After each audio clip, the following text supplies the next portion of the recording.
soal karir Natalie Holsker yang akan bercerai dengan Sule. Tapi sekarang udah bercerai ya.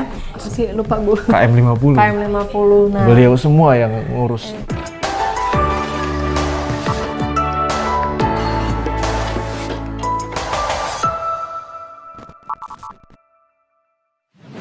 Halo Sobat Negeriku, balik lagi bersama kami tentu saja hanya di reactioncpnn.com. Ada cerita di balik berita. Seperti biasa saya Tika Biantara dan saya Sergio Agasta. Dan berita kelima, seperti biasa kita akan membacakan 5 berita terpopuler di cpnn.com. Coba spill beberapa terakhir.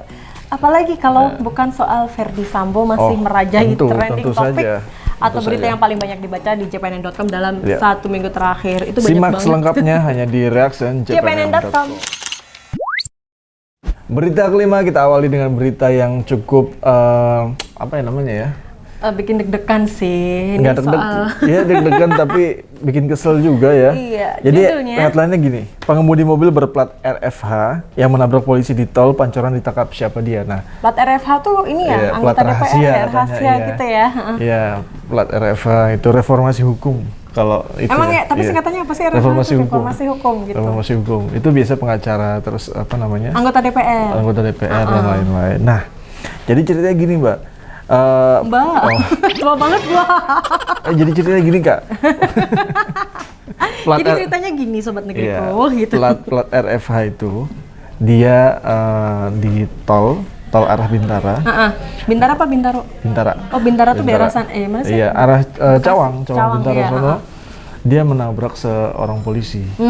Jadi mau diberhentiin, terus polisi itu malah ditabrak. Sengaja. Nah, akhirnya ketangkap juga di daerah Bintaranya. Oke, dikejar ya. Lalu kemudian dia juga ternyata supir. Berarti tapi bukan yang punya mobil pakai plat rahasia gitu. Oke. Mungkin habis nganter atau apa. Nah, kemudian yang menjadi viral di sosial media itu korbannya itu malah sakit-sakitan itu. Pinggangnya sakit karena kan ditabrak. Ditabrak sama si supir RFH itu. Terus? Jadi ngerasa, kata polisi ya, itu pertama ditilang sama polisi yang sebelum ditabrak itu karena dia pakai strobo. Karena RFH itu nggak boleh strobo. Karena emang selain mobil aparat dilarang memakai TNI, atribut polisi strobo, itu dilarang pakai strobo. Apapun jenis atributnya tidak boleh dipakai oleh warga sipil. Tapi kan kebanyakan yang punya mobil-mobil tuh masih ada sih, bukan kebanyakan. Masih ada yang suka sosokan di jalan itu pakai strobo biru yang bikin silau pengguna lain. Itu juga bete banget. Jangan kan di mobil, di motor aja sering kok yang pakai itu. Iya nggak? Betul. Nah, jadi gara-gara pakai strobo itu dikejar, diberhentiin, ditabrak itu polisi yang karena memberhentiin. mungkin udah tahu lah kalau itu tidak untuk peruntukannya. Oke. Ya, ada komentar apa dari Sobat Negeriku? Nah, di sini para warganet itu nggak ada komentar sih, cuman kayak gue mau komentar. Komentarin, kan kamu juga Sobat Negeriku. Saya Sobat Negeriku. Emang apa sih, nggak usah arogan lah ya sesama pengguna jalan, karena kan ada yang namanya undang-undang lalu lintas, dan itu sudah jelas kalau selain aparat negara dilarang menggunakan atribut lain selain yang sudah menjadi ketentuan oleh Polantas. Iya, lagi gunanya apa juga sih? Udah sih, lagi itu mengganggu pengguna jalan sekali, bikin silau, kesel kadang bawanya. Kesel kan? Saya juga kesel. Case close. Lanjut. Oke, berita terpopuler keempat selanjutnya ini berjudul Denny Darko meramal nasib karir Natalie Holsker yang waktu itu pada Jumat kemarin itu akan bercerai dengan Sule. Tapi kan sekarang udah resmi cerai ya, si Natalie dan Sule ini. Jadi sayang banget ya, pernikahannya nggak sampai 2 tahun. Awet ya. Nah, yang penting punya anak gitu. Denny Darko itu adalah seorang pesulap sekaligus ahli tarot. Dia suka meramal artis itu sih, mulai dari Rizky Febian juga diramal, kemudian si siapa namanya tuh, ada deh pokoknya semuanya tuh hampir semuanya diramal. Nah, itu bilang kalau nasib soal karir Natalie Holsker yang akan bercerai dengan Sule. Tapi sekarang udah bercerai ya. Dia menerawang bahwa Natalie Holsker akan terjun sepenuhnya di dunia hiburan demi menghidupi buah hatinya. Padahal kan si Natalie ini sudah mendapatkan nafkah pasti dari mantan suaminya si Sule ini 25 juta per bulan. Terus dapat mobil dan juga mobil Alphard, terus mobil apa gitu satunya, sama sebuah rumah untuk anaknya. Tapi dia tetap ingin mendapatkan penghasilan sendiri untuk dirinya sendiri. Begitu. Cakep ya. Nah, dia meramal bahwa Natalie Holsker akan sepenuhnya di dunia hiburan, dan kebetulan kan Natalie Holsker juga sudah bergabung dengan manajemennya si Eko Patrio. Iya, aku pikir sih itu bukan ramalan, tapi Ya emang udah. identifikasi aja karena ada data-datanya kan. Dan kebetulan si Natalie Hoskel ini emang dia punya talenta sebagai seorang disc jockey. Iya. Iya, bisa acting Nah, juga. sebelum bisa nikah nyanyi. sama Bang Sule itu kan juga dia memang karirnya di emang dunia, udah bagus, di cuman dunia hiburan. semakin terangkat ketika dia menjadi istri Sule Dan hijrah ya. dan hijrah. Oke, ada komentar dari sobat negeriku namanya Gita. Lah kan Ois cerai bos. Ois itu sudah ya? Bahasa Sunda ya? Iya. Aduh nggak tahu. Eis, bacanya kan Eis gitu kan? Iya. Terus ada dari Niki, kan udah cerai. Gitu. Ya iya, Iya. kan ini waktu itu masih belum ya waktu berita ini Waktu dibuat. berita ini dibuat ya, belum Nah, ada keputusan. Belum. Tapi sekarang udah resmi cerai. Oke. Oke, lanjut di berita selanjutnya. Cash close. Baik sobat negeriku, kita sudah membacakan berita kelima dan keempat. Sekarang berita nomor 3. Headline beritanya seperti ini menyangkut cukup yang kasus viral dan mengalihkan Perhatian waktu seluruh publik dan masyarakat di sobat negeriku mungkin ya. Iya. Hotman Paris bilang gini, halo Baradae, kamu bisa saja merasa nyaman di tingkat penyidikan tetapi titik-titik. Nah, jadi pengacara Hotman Paris ini memberikan tanggapan terkait kasus pembunuhan Brigadir J yang sudah terbit tersangkanya yaitu yang bos, sudah ditetapkan 4 orang tersangka. salah satu bosnya adalah Irjen Paul Verdi Sambo. Ya. Nah, Baradae ini sebelumnya menjadi tersangka sebelum ada rilis dari sebelum Verdi Sambo ditetapkan sebagai tersangka. Nah, ternyata Baradae ini mengajukan menjadi justice kolaborator atas kasus ini. Kemudian minta perlindungan LPSK bahwasanya keluarganya dan dirinya pun harus dilindungi. Tetapi Pak Hotman Paris ini bilang hati-hati. Harusnya di dalam artikel ini dia bilang harusnya dikasih tahu semuanya gitu.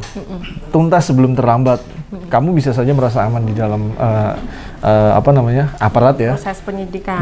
Tapi nggak di tahu luar setelahnya dia gimana, sudah gitu. tidak dilindungi oleh aparat atau mungkin LPSK. Begitu mungkin ya mikirnya Hotman Paris. Dan Hotman Paris ini kalau saya baca-baca beritanya di JPNN kalau dia itu memang mendukung Baradae untuk menjelaskan sejujur-jujurnya sebelum terlambat karena Hotman Paris memikirkan kalau ini Baradae emang masih muda ya, masih 20 tahunan, masih punya masa depan yang panjang, dia juga katanya juga akan menikah, terus masih bisa berkeluarga, punya keluarga kecil yang membahagiakan gitu si Hotman Paris mikirnya. Makanya jujurlah wahai anakku.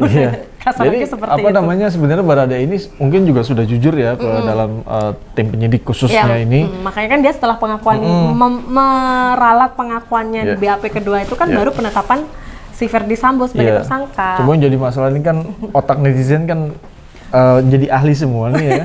Jadi pengen jadi detektif semua, pengen tahu kelanjutannya gimana. Sebenarnya udah dibuka itu. Kalau kata Pak Mahfud MD udah kelar gitu. Drama-dramanya sudah selesai.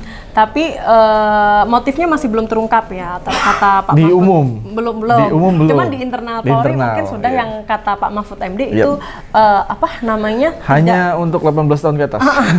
Tidak pantas untuk dikonsumsi publik. Aku mau tanya, kalau 18 tahun ke atas itu menyangkut tentang hal apa sih? Mungkin.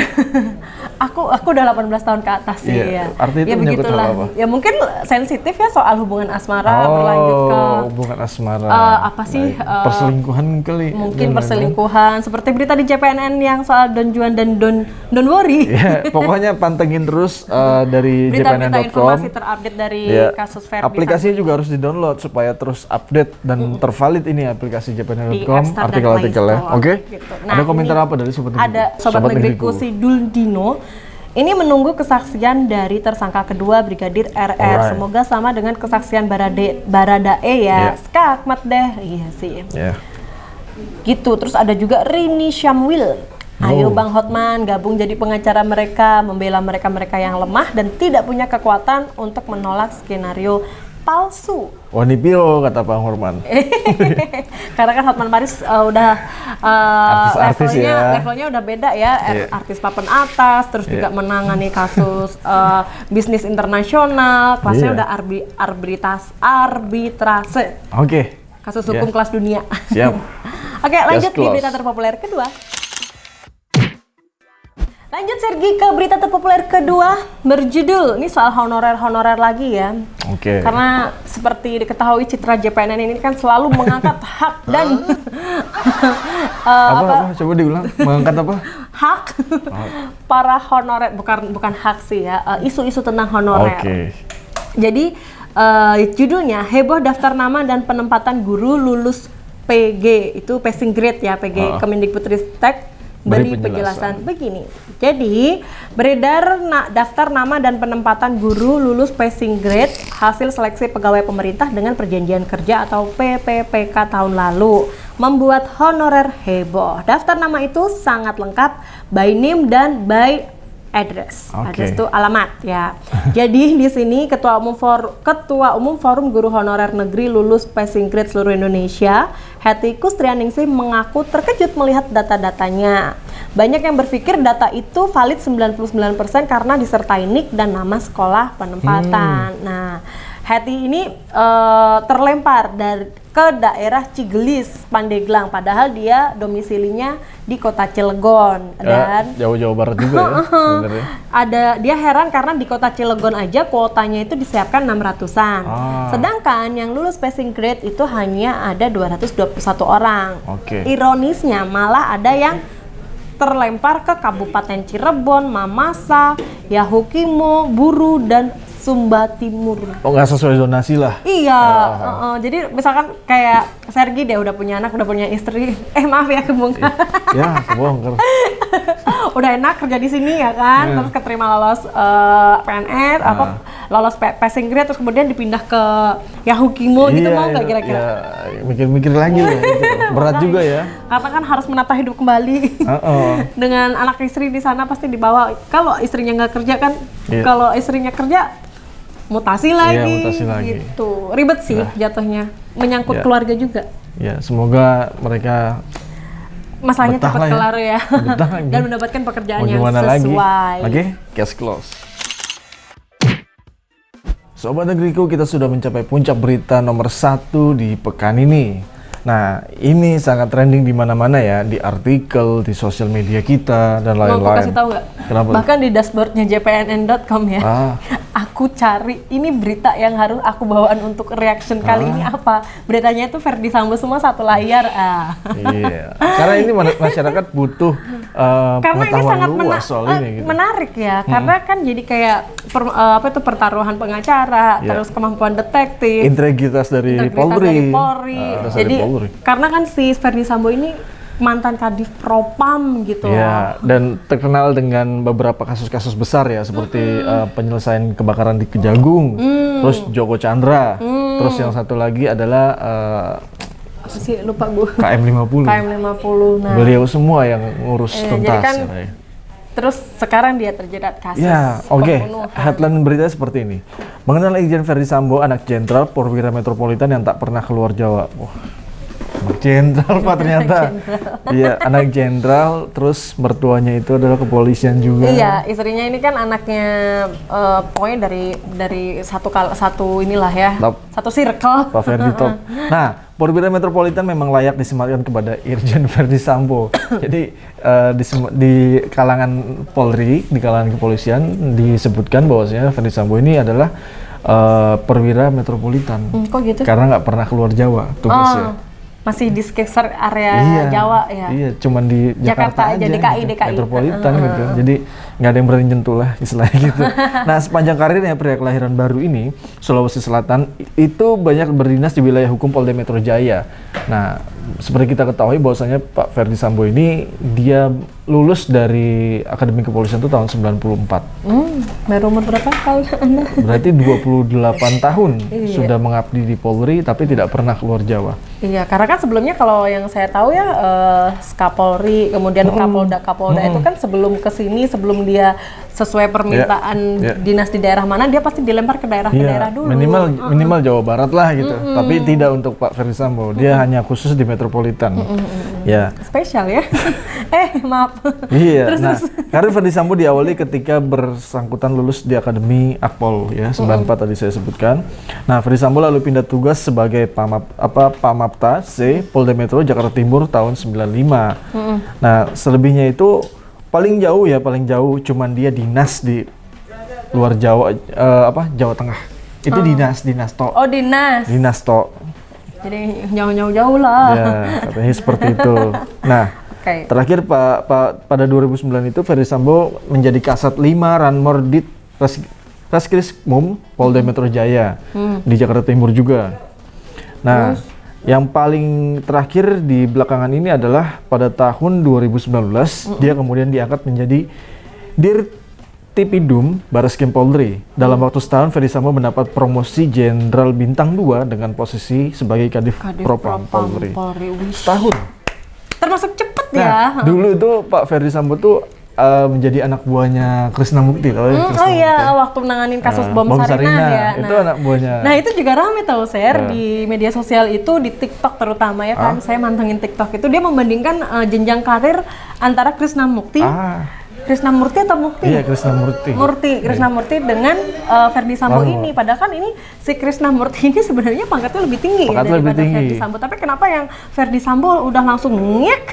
Iya, tapi Pak Krisna Murti kan pindah dari jabatannya atasannya Pak Ferdi Sambo itu ketika ngurusin kasus Mirna ya. Oh, ini Jessica dan Mirna, kopi sianida. Tapi kan juga si Krisna Murti juga waktu itu terjerat kasus juga. Iya. Dugaan perempuan ya. Iya, pokoknya salah sama cewek gitu lah. Ya, nggak usah dibahas lebih lanjut. Ya. Pokoknya gitu. Keren lah. Okay.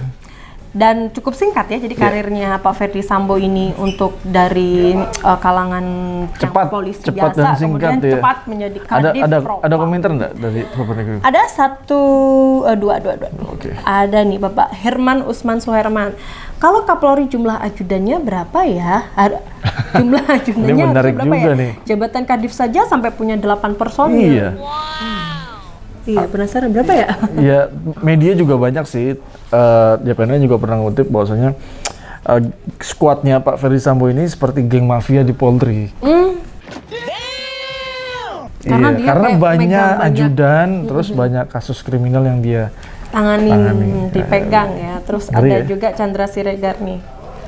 Dia bilang kalau memang dia terlibat pembunuhan Brigadir J pasti akan terungkap. Tapi sebaliknya mau pakai apapun kau memeriksa kasus itu, kalau memang dia tidak terlibat maka kau tak akan menemukan bukti bahwa dia terlibat. Maka kita hormatilah proses dari tim independen yang ditugaskan Kapolri. Apapun hasilnya berarti itulah fakta, jangan berspekulasi. Oke? Tapi kan netizen tahu sendiri berspekulasinya duluan. Karena itu kan lihat tidak terbatasi hal itu. Itulah tadi 5 berita terpopuler di jpnn.com. Terima kasih sebelumnya untuk Sobat Negeriku yang sudah bila mana kami punya salah kata, mohon dimaafkan. Jangan lupa like, komen, dan subscribe. Dan juga download aplikasinya di App Store dan Play Store. Saya Tika Biantoro dan saya Sergi Agasta. Salam. Sampai jumpa.